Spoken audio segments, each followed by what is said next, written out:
Assim falou Zaratustra, um livro para todos e para ninguém, foi a criação favorita de Nietzsche. Na verdade, é um dos trabalhos mais fascinantes e criativos da filosofia ocidental, que ele escreveu em 10 dias em explosões esporádicas de inspiração. O livro tem 4 partes, começando pela primeira parte, o prólogo de Zaratustra. Apresenta a jornada do profeta persa Zaratustra, que passa 10 anos na solidão, nas montanhas, e se cansa de sua sabedoria, iniciando sua descida à humanidade para ensinar-lhes o que aprendeu. Nietzsche considerava Zaratustra o primeiro a estabelecer o sistema moral do bem e do mal, que evoluiria para a moral judaico-cristã e que ele se propôs a demolir com o seu novo Zaratustra. Ele viu como um fim adequado que seu Zaratustra fictício fosse aquele que derrubara o sistema moral que o Zaratustra real havia iniciado. Na descida, ele encontra um velho santo na floresta, que já amou a humanidade, mas ficou cansado de suas imperfeições e agora ama apenas a Deus. Depois que eles se separaram, ele anuncia sua famosa declaração. Seria possível? Este velho santo não ouviu em sua floresta que Deus está morto. Ao chegar à cidade mais próxima, dirige-se à praça do mercado onde prega o sucessor de Deus, o super-homem, que é o sentido da Terra. O homem é algo a ser superado. O homem é uma corda esticada entre o animal e o além-homem, uma corda sobre um abismo. O que há de bom no homem é que ele é uma ponte e não uma meta. O que é amável no homem é que ele é um excesso e um declínio. O texto original em alemão contém muitos jogos de palavras. Por exemplo, a queda ou queda de Zaratustra, Untergang, é contrastada com sua superação, Übergang. Em outras palavras, a autossuperação envolve uma queda. O Übermensch ou Overman de Nietzsche evoca essa superação. No entanto, as pessoas não conseguem entendê-lo e caem na gargalhada. Zaratustra sugere que a humanidade está se tornando cada vez mais domesticada, e em breve será capaz de gerar apenas o último homem mais desprezível. Aqueles que são todos iguais, gostam de animais de rebanho, desfrutando dos prazeres simples e da mediocridade, com medo de tudo muito perigoso ou extremo. Os últimos homens pensam ter inventado a felicidade e pedem a Zaratustra que os transforme não no super-homem, mas no último homem. Enquanto isso, a multidão está fixada em um equilibrista que começa a andar. Isto representa a humanidade equilibrada sobre um abismo, fazendo o progresso lento e perigoso entre o animal e o super-homem. De repente, um bobo da corte aparece atrás dele, fazendo o equilibrista cair no chão para a morte. O bobo da corte simbolizando Zaratustra, uma atração não anunciada. O Overman e a morte de Deus estão entre seus ensinamentos mais importantes. Nietzsche escreveu pela primeira vez God is Dead na seção 108 de The Gay Science, o livro que ele escreveu antes de criar Dástibo. Refere-se a um evento histórico em resposta ao declínio do cristianismo, com o iluminismo trazendo a racionalidade científica. Isto representa uma crise nos valores morais existentes, abrindo a possibilidade para o niilismo. O Overman pretende ser a solução para o niilismo. Ao conquistá-lo, ele é o sentido que devemos dar às nossas vidas. Ele coloca toda a sua fé em si mesmo e não depende de mais nada. O resto da primeira parte é seguido por 22 discursos, dirigidos por Zaratustra ao seu grupo de discípulos. Algumas ideias notáveis incluem viver perigosamente, criar o seu próprio significado e a introdução da vontade de poder. A vontade de poder é o componente fundamental da identidade humana. Tudo o que fazemos é uma expressão de autorrealização, tornando-se quem você realmente é. Isso às vezes pode assumir a forma de vontade de poder. É uma análise psicológica de toda a ação humana. Em contraste com viver para a procriação, o prazer ou a felicidade, a vontade de poder é o resumo de toda a luta do homem contra o ambiente que o rodeia, bem como a sua razão para viver nele. Em essência, é a principal força motriz dos humanos. No geral, estes discursos pairam sobre a máxima de Zaratustra. O homem é algo que deve ser superado. Um discurso particularmente importante está sob 3 metamorfoses.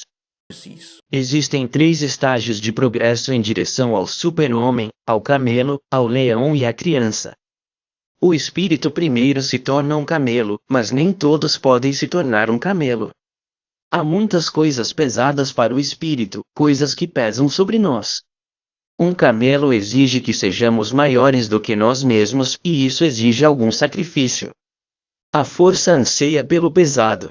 Portanto, devemos exercer autodisciplina e renome para nosso conforto. Pode-se então tornar-se o leão, aquele que quer assumir a liberdade, mas é confrontado pelo mais poderoso dos dragões. Em cada escala há uma regra, cada um deve, compilada desde o início dos tempos. O leão deve revidar e se opor ao dragão, dizendo sim e pronunciando o sagrado não. Porém, o leão vive em rebelião, ainda não passou por uma última transformação, tornando-se criança. A criança é inocência e esquecimento, um novo começo, um jogo, uma roda automotora, um primeiro movimento, um sagrado. Sim, a criança é o ato de uma nova criação. Ela pode assim criar seus próprios valores, dando lugar ao super-homem. O discurso final refere-se à morte de Deus e à necessidade do super-homem dar significado à Terra. Zaratustra exalta o homem tão cheio de força e bem-estar, que concede presentes aos outros porque é necessário e exalta seus discípulos à independência, depois os abandona. Zaratustra não se refere apenas à morte de Deus, mas afirma no final: mortos são todos deuses, agora queremos que o além-homem viva. Que esta seja a nossa última vontade, um dia ao grande meio-dia. A tarefa de Nietzsche foi monumental, ele a chamou de reavaliação de todos os valores, na qual procura oferecer uma alternativa aos valores tradicionais na ausência de uma ordem divina e de um verticalismo. Assim, os seres humanos podem parar de voltar os olhos para um reino sobrenatural e começar a reconhecer o valor deste mundo. Nietzsche usa a metáfora de um mar aberto, que pode ser ao mesmo tempo estimulante e aterrorizante. As pessoas que eventualmente aprenderem a criar suas vidas de novo representarão uma etapa na existência humana. O Overman na segunda parte, Zaratustra é um personagem mais dramático e muitos dos capítulos envolvem ação. Há uma recapitulação muito ampliada do tema Deus está morto e a reintrodução do super-homem como sucessor de Deus. Ele expressa pena e náusea pela humanidade e pela necessidade de superá-la, atacando a religião organizada. Existem também diversas críticas à cultura contemporânea, à vida contemplativa e à busca pelo conhecimento puro. O capítulo 18, intitulado Dos Grandes Eventos, é uma virada dramática no livro. Um discurso sobre revolução e anarquismo é aliado a uma quantidade incomum de ação e a uma história fantástica contada por marinheiros. Dizem-nos que os discípulos de Zaratustra mal ouviram o seu discurso devido à sua ansiedade em repetir a história do marinheiro, cuja questão é que o alter ego de Zaratustra foi visto voando pelo ar, gritando: "Chegou a hora! Já é hora! Para que é hora?" Zaratustra se pergunta quando fica sabendo disso. A resposta, suprimida por enquanto, mas doravante nunca ausente de sua mente, é hora de declarar o eterno retorno. Este conceito apareceu anteriormente na Gay Science, sob o título O Maior Peso, e pode ser descrito como o evento pelo qual todo o livro existe, sendo a vida após a morte o mesmo que esta vida. Mas se tudo se repete eternamente, isso inclui o que há de pequeno no homem. Confrontado com este pensamento, Zaratustra fica tão enojado que não consegue levantar-se, comer ou beber durante 7 dias. Após esse período, ele abandona seus discípulos em estado de profunda miséria, e desta vez para sempre. Na terceira parte, na maior parte do tempo Zaratustra está sozinho e se dirigindo a si mesmo. Os 4 últimos capítulos desta parte contêm o clímax do livro. Zaratustra se levanta e aceita o eterno retorno. Ele se torna um homem que diz sim, amando a vida como ela é. Isto mostra uma aceitação do destino ou amor fati, uma característica definidora do super-homem. Como homem solitário, ele fala à sua própria alma, à vida que sente dentro de si e a si mesmo na sua futura reencarnação. O filho que ele deseja ter para a eternidade é ele mesmo. Na quarta parte, Zaratustra é visitado por vários homens superiores que, como consequência das instruções de Zaratustra, tornam-se conscientes de sua inadequação.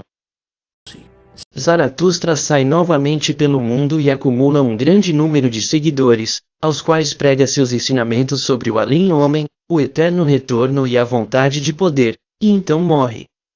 Estes são os principais conceitos do livro. No entanto, ainda há muito a aprender. É um livro que contém tanta sabedoria e conselhos de vida que deveria ser considerado um livro de vida, que deveria ser revisado com frequência. Fala sobre virtude, como viver a vida, como ser um criador de valores, como dançar e cantar, como viver perigosamente, como subir mais alto e usar as próprias pernas, como se tornar um indivíduo que afirma a vida e muito mais.